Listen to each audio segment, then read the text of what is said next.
Hello everyone, this is Nikita Yadav and my partner Manmeet will be presenting our ML project on the topic beverage quality analysis.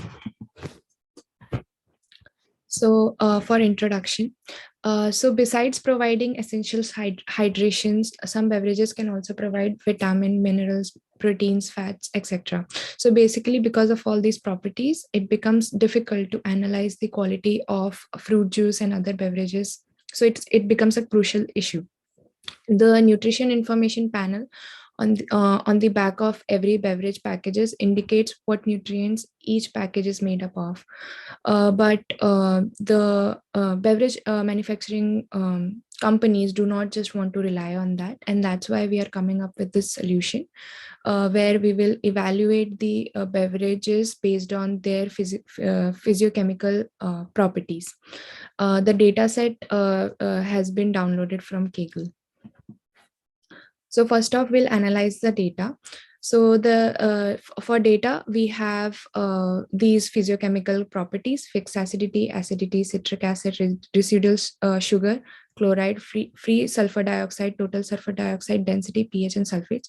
So these properties are numerical in nature, but the quality, the target property quality is categorical in nature with three categories: excellent, normal, and poor. So here in this slide, we have tried to represent the numerical values for all these properties in through histogram. So it gives you a quick understanding of the distribution of the numerical variables within the data set. So for approach, we have imported few Python libraries like NumPy, Pandas, standard scalar, which is used to normalize the data set into variable with mean of 0 and variance of 1. A grid search CV, which is used to estimate the parameters to generate the best solution.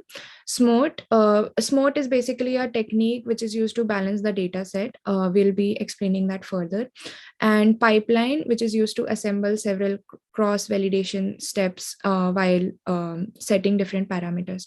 Other than that, we have, like, for every model, we have also imported the classifiers, which will be again further explained while going through the code.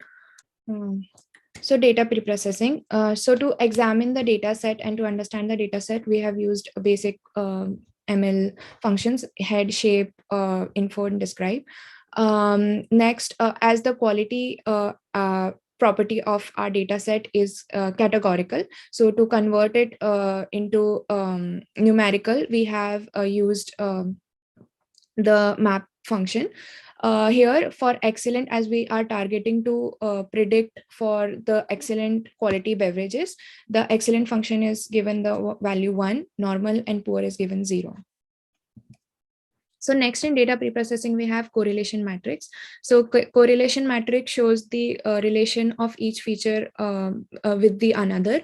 So here the basic analysis, like the analysis with regarding to the quality target feature that we have made, is that density has the most negative correlation with quality. After that comes chloride, which has the most negative correlation with quality.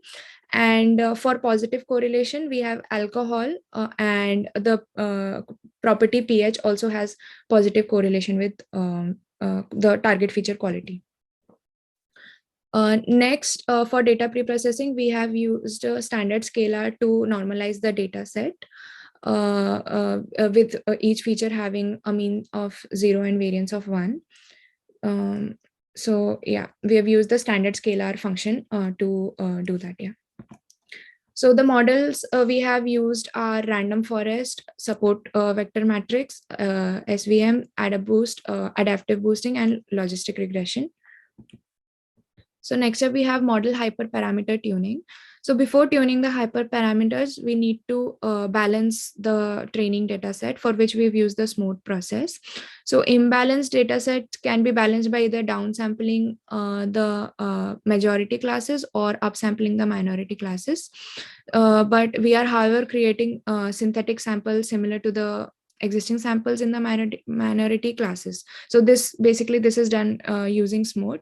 It works by picking a sample in the minority class and then computing its k nearest neighbor.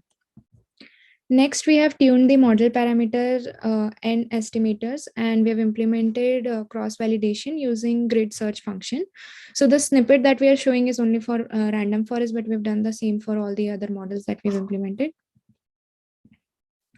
Next, we have k-fold cross validation method, where we have taken number of folds as 5. So this is basically to check the skill of a model on unseen data, and the scoring parameter or the performance metric that we are using is accuracy, because we want to predict the best accuracy for our problem statement. That's why we've taken scoring parameter as accuracy. And next, we've implemented the fit function, which is used to estimate some parameters in the model. Yeah. Let's briefly walk through the code. Here we have imported some of the essential libraries for our ML project, and the beverage.csv has been read by using pandas, and it is stored in this location in the computer. And this data set, as mentioned before, is taken from Kaggle. Next, in data pre-processing, we have mapped the target feature quality for excellent to be 1 and normal and poor to be 0. Next, by using Seaborn, we have created a heat map which shows a correlation between all the features. And to visualize some of the significant features and to better understand the data set, we have plotted some of the plots by using Seaborn. For example, in this graph where we have chlorides and volatile acidity, the quality for a beverage can be predicted with chlorides falling in a certain range.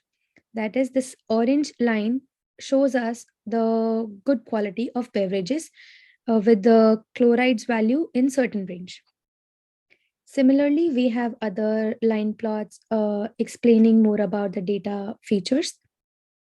So for example, here with increase in density, the quality decreases. So the density and quality are negatively correlated to each other.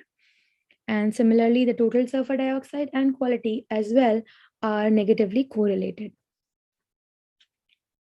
Coming to the prediction models, the first technique which we have used is cross-validation. So in fold cross-validations, we have used the fold to be 5. And on calculating the accuracy, this model predicts the accuracy to be 78%. Next, we have calculated the feature significance of all the features in the data set. And on calculating this, the values which are generated are shown here. And as you can see that there is not much difference between the values here, but still we tried to implement the random forest algorithm again by only selecting some features ranging from 0.15 to 0.08. So on the above algorithm, we have given all the significant features that is falling between the range, and we can see that the accuracy for this model is also predicted to be 0.78. On plotting the comparison graph for both, we can see that there is no much significant between both of the algorithms. So from here forward, we decided to proceed with taking all the features in the dataset for our models. Next, on AdaBoost, the result for AdaBoost is 75%, and for SPM, it is 75% as well. For logistic regression, again, we have implemented all of these algorithms by using cross-validation, and the fold for all algorithms is the same, that is 5. The result for logistic is 78%. On plotting a graph for comparing all the 4 models, we get that random forest performs better compared to others, and logistic regression is close to random forest.